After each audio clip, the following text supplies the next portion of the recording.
Nuovi poliziotti in arrivo sul territorio grazie al 231esimo corso allievi agenti e al 19esimo corso vice ispettori della Polizia di Stato.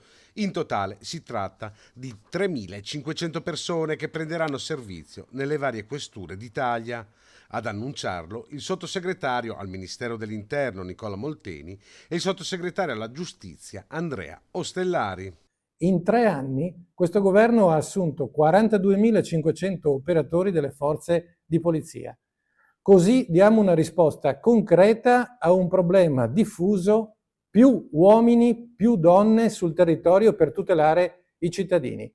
Con l'ultimo aggiornamento in Veneto, l'incremento definitivo è di oltre 200 nuove unità, considerando tutte e 7 le province e tutti i comparti di assegnazione. A Padova sono stati destinati 54 nuovi agenti e vice ispettori che saranno impiegati nel presidio del territorio. Numeri che significano una presenza reale e un sostegno concreto ai cittadini e a chi ci difende ogni giorno.